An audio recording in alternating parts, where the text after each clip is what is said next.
reaction has been to your portrayal as Jace? Because I know they were a little hesitant in the beginning. Now they've seen the trailer, you think they've warmed up to you? I mean, I can't necessarily comment entirely on that purely because of the fact that the movie hasn't come out yet. Yeah. You know, obviously the reaction when I was cast was somewhat negative. I'm incredibly aware of that. When I say somewhat, I mean incredibly. You know, the majority was negative reaction. But I think that there's always going to be a preconceived notion of a literary character or a historical figure, you know, that people are going to have in their minds, and that's not going to live up to everyone's expectation. I think Rob suffered exactly the same thing. Perhaps Rob didn't suffer as much as I did because Rob was beautiful at the time and I looked like I'd eaten like 1,000 burgers, which I had, and they were delicious, but like, you know, there's a difference. So, you know, like, I guess now what I'm seeing and what I think I've been really able to do on this tour, and like being able to really show the people that were fans of Cassie's book before we even made the movie, was the fact that I'm really appreciative of the fact that I got to do this, and I think that means something to them. And I worked my fucking arse off for this. I really did, and that's what I do. Like, I put 120% into anything that I do, and I really respect the fans, and I really respect the people that employ me, because it's my job. Like, I'm not going to be one of those people that sits there and is like, yeah, you know, like, I'm an actor, whatever. Yeah, it's still a job. Like, I'm still getting paid to do it. So I guess I've seen a more positive reaction.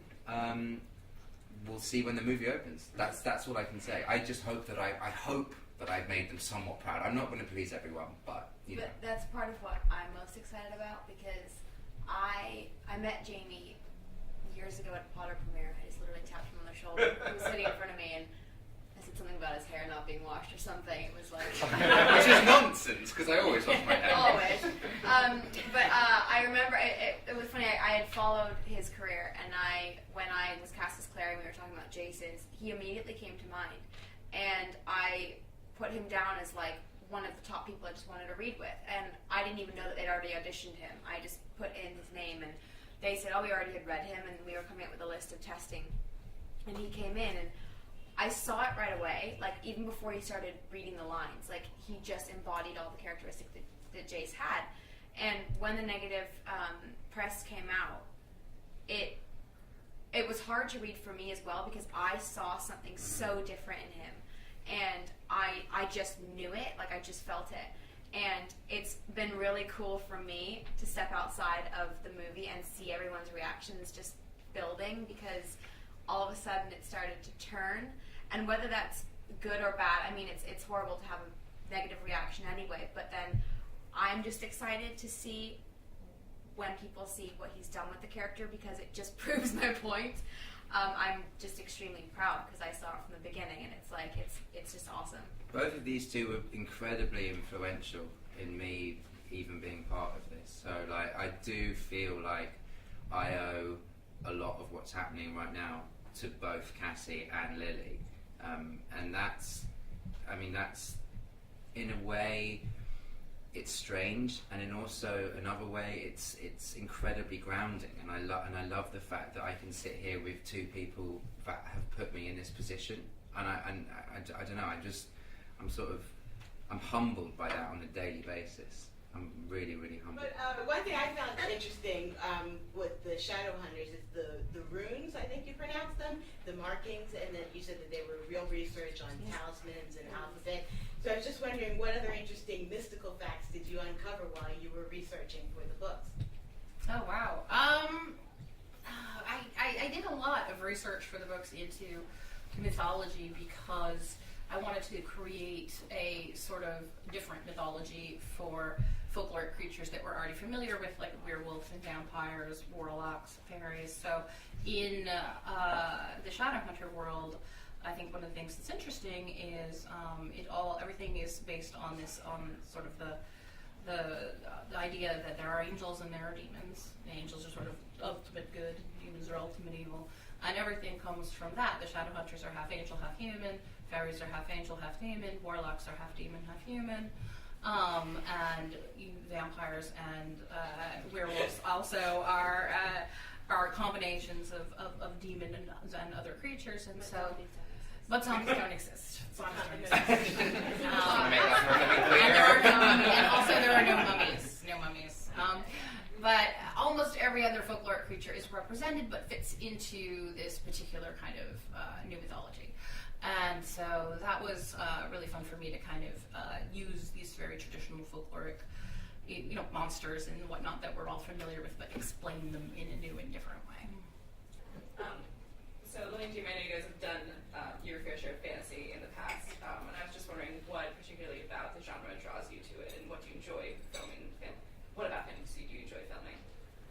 I always say that I feel like I live somewhat in a fantasy in my own head anyway. You're all not real right now. I grew up in the English countryside, running around in the garden, pretending there were like fairies, and I've always loved immersing myself in another world. Not because I want to avoid reality, but because I think sometimes it's nice to escape for a bit so that you can appreciate your reality that much more. And with a character, it's not fantasy in general that I love so much. It's characters that are in the fantasy world.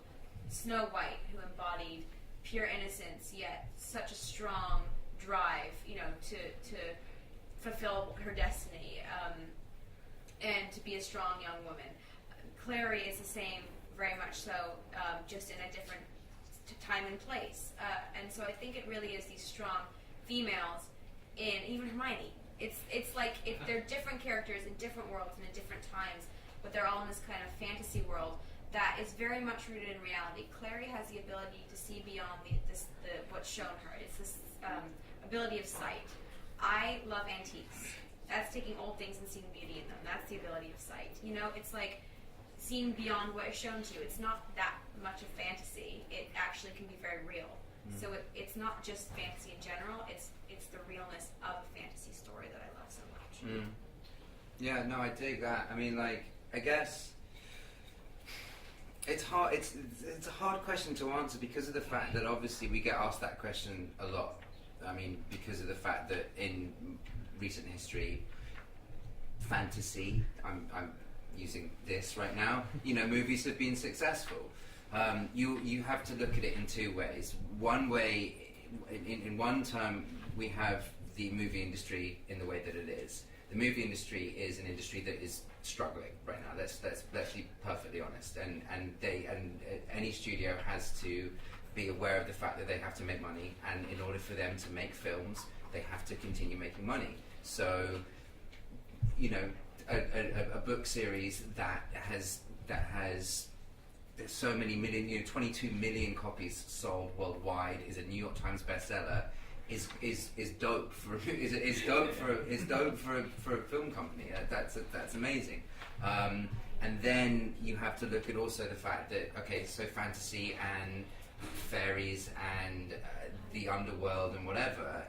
Why is that interesting to a modern audience? Well, it's not necessarily just interesting to a modern audience. It's been interesting, or people have been interested in that for histories. I mean, it's why the Greeks wrote about the underworld. It's why the Victorians were so interested in the fairy world. It's why Shakespeare wrote Midsummer Night's Dream. It's something we've always been afraid of the unknown, but also incredibly interested in it.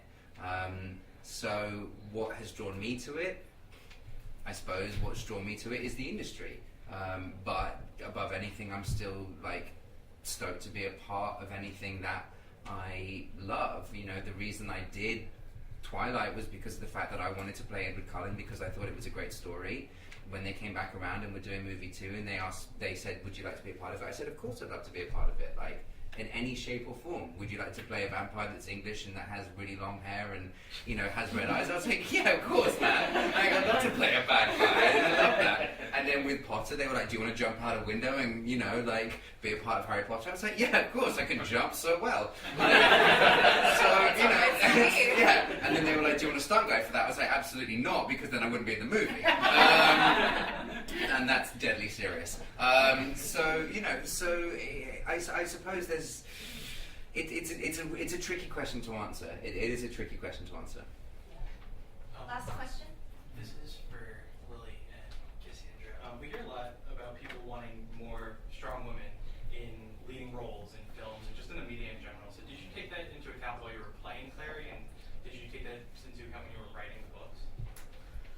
I didn't take into account the idea that people were wanting more strong women characters in so much as what I took into account was I felt like people needed, more strong female characters, and in fact I was somewhat unsure that, in writing the book that I would be able to have a successful franchise that was centered around a girl. This was before Twilight came out. The biggest thing in children's literature was Harry Potter, and then probably Percy Jackson, both of which are, great, but also very boy-centered. And so I was like, well, I'd like to do, something like that, a epic coming-of-age story, a story about good and evil. But I'd like to do it with a girl at the center because that's something I didn't have growing up, and I'd really, like for there to be that out there. And indeed, when I first went to sell it. When I first tried to sell it, as like I said, this was before Twilight, and I got told, well, teenagers don't want to read about vampires and werewolves. Oh my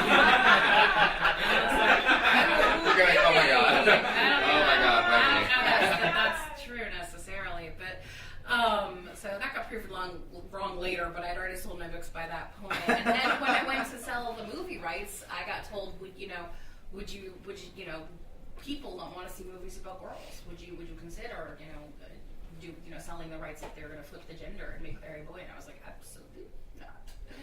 I would have been down to play a guy too. I mean, I have no problem. you look great in drag, but I just think that's the wrong message. I did do a photo shoot recently that I sent actually a picture. It's coming out soon. I sent a picture to my friends and I said, "Who is this?" He went, "I don't know, but I want to hang out with him." I go, "That's me." What are you talking about? Me. For me, playing Clary. In general, I'm attracted to roles where I find a strength in the women, even if they're incredibly weak. It's not like I look for just a strong girl. I mean, Clary at the beginning is a seemingly normal teenage girl from Brooklyn, and she finds herself in this situation where she could either sink or swim. And it's born in her that she is never going to be a victim. And instead of doing the teenage kind of, well, I'll just let things happen, she really propels the story forward. And in seeing...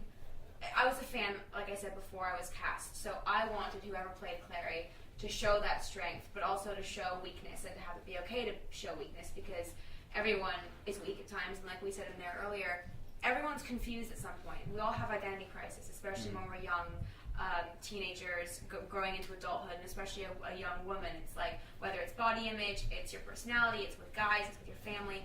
We all go through that. And on this mall tour, seeing all these girls just like getting so excited to see Clary brought to life, it was more important for me to make her someone that everyone could feel they could also be. It's not just Lily being Clary. It's like, it's someone who is completely confused, is accepting the confusion, but keeps going. And I think it's less about being a role model for these girls, and it's more saying, you guys can all be Clary. Like, it's not just me. So... Yeah. Great. Totes McGoats, man. Totes McGoats. Feel me? I just want to, say, I agree. Yes! Being a strong woman myself. You are a strong woman. Jamie's a sensitive and evolved Woman. Being. and therefore believes in strong ladies. I think in the next movie I should play Jace and you should just play Clary. Damn right. I'm down with that. I can see me in thigh-high boots. What?